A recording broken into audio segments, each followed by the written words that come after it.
Terutama sebagai orang Aceh saya bangga. Karena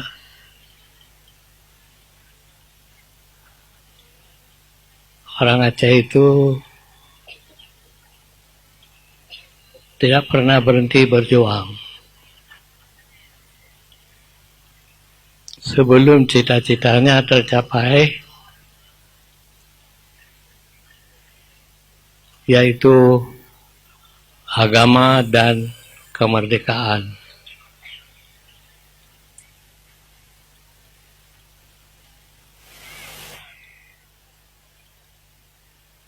Mungkin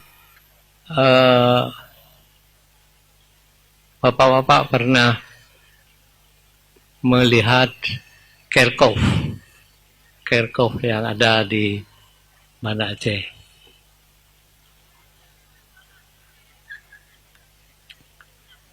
Saya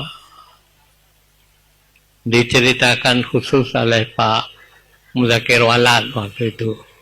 Waktu beliau gubernur. Mungkin anak-anak kita nggak kenal. Pak Muzakir Walad, gubernur Aceh pada tahun 68 sampai 78.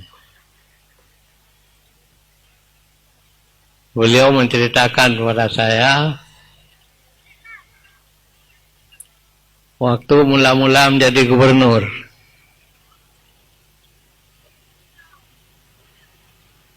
Beliau menyaksikan bahwa selama sesudah kemerdekaan pada tahun 45 sampai dengan tahun 68 pada waktu itu, tidak ada seorang tokoh pun dari Belanda datang ke Aceh. Sedangkan dari Amerika, dari Inggris, dari Prancis, dan dari beberapa negara besar lainnya sudah datang ke Aceh. Tapi orang Belanda belum pernah datang ke Aceh. Kemudian timbul ide dari beliau untuk mengundang duta besar Belanda. Jadi kita undang duta besar Belanda untuk datang ke Aceh. Itu tahun 68. Jadi sesudah ketemu dengan duta besar, beliau mengundang, 1 bulan ditunggu nggak datang orang Belanda itu, duta besarnya yang di Jakarta. Kemudian datang lagi Pak Muzakir, datang lagi kantornya di Jakarta. Pak duta besar sudah saya undang kok belum datang. Aduh Pak Gubernur, minta maaf, saya sibuk sekali bulan ini. Nanti saya akan datang lah gitu. Ditunggu 1 bulan, nggak datang lagi. Kemana ini janjinya? Nah, datang ketiga kali, mengundang juga, menyampaikan undangan. Rupanya malu juga duta besar Belanda ini. Udah 3 kali diundang, nggak datang-datang, malu juga dia. Akhirnya datang. Dilakukan penyambutan oleh Pak Muzakir di pendopo, mulai di lapangan Belah Bintang, sambut dengan karpet merah. Kemudian datang ke pendopo. Malam pertama dia duduk. Ini Pak Muzakir sendiri cerita kepada saya. Besoknya Pak Muzakir menyediakan kendaraan untuk lihat-lihat Banda Aceh, katanya gitu. Akhirnya Belanda itu nangis. Merasa menyesal. Salah duga. Dia pikir permusuhan orang Aceh dengan Belanda tidak akan berakhir. Ternyata tidak demikian. Dia mengakui pada Pak Muzakir waktu itu, mengakui bahwa dia salah duga Jadi Pak Muzakir memberikan respon, ini suasana damai, tidak lagi dalam keadaan perang. Itu satu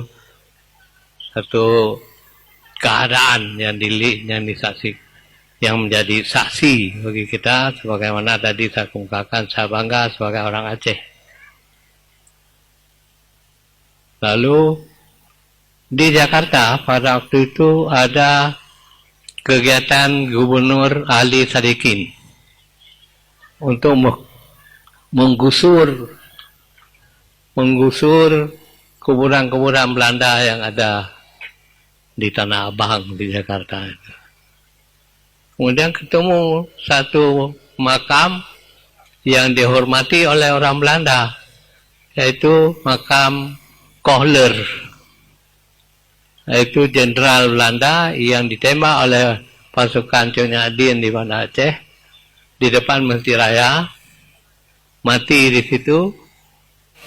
Kuburan atau tulang belulang orang Kohler yang mati di Banda Aceh pada tahun 73 gitu, 1873, tembak di Banda Aceh. Mau diapain ini? Sebab kuburan Belanda lain sudah disapu bersih. Ini Kohler karena dia jenderal dan dihormati oleh orang Belanda. Bagaimana? Lalu Ratu Belanda sendiri yang menjawab supaya tulang belulang Kohler itu dikirim kembali ke negeri Belanda. Mau dikebumikan di Belanda sana. Yang lain-lain sudah digusur saja. Rupanya berita ini didengar oleh Pak Muzakir Walad, yang tadi mengundang Duta Besar Belanda itu. Dengar. Lalu Pak Muzakir datang kepada Duta Besar. Pak Duta Besar, saya dengar gini-gini mau dibawa ke Belanda. Itu tidak boleh. Dia mati di Aceh. Harus dibawa ke Aceh. Ditembak oleh pasukan Aceh. Mati di depan masjid. Jadi harus dibawa kembali ke negeri Belanda. Itu perintah Ratu Belanda kepada Duta Besar itu. Kemudian di Duta Besar ini menghadapi Pak Muzakir Walad. Pak Muzakir bilang tidak boleh bawa. Itu harus dikebumikan di Aceh. Karena dia mati di Aceh. Bingung mereka. Ratu Belanda juga dikabarkan gubernur sudah melarang bawa ini. Bagaimana Pak pendapat Ratu? Apa saya angkut juga kini sedang menunggu jadwal pesawat saja sudah angkat. Tapi gubernur melarang. Ratu Belanda tidak bisa memutuskan. Kemudian Ratu menyerahkan surat itu kepada Kabinet Belanda. Kabinet Belanda mengadakan rapat khusus untuk membicarakan apa yang harus diperlakukan terhadap Kohler ini. Karena Gubernur Aceh tidak menyetujui untuk dibawa dari Belanda. Jadi diadakan sidang kabinet untuk memutuskan apa. Lalu di antara rapat kabinet itu timbul gagasan, kalau begitu karena memang dia ada meninggal di Aceh, gubernur minta dikebumikan di Aceh, kita harus setuju katanya. Karena itu hak gubernur Aceh untuk menentukan. Jadi ya begitu kesimpulannya. Kemudian dibawalah kemari pada tahun 78 itu. Dikebumikan di Kerkhoff. Itu bapak-bapak kalau pergi ke Kerkhoff itu bisa lihat kuburan Kohler itu, seorang jenderal yang memimpin pasukan Belanda. Kemudian Pak Muzakir mengatakan waktu itu, saya jadi kiku waktu dia datang mengikuti jalur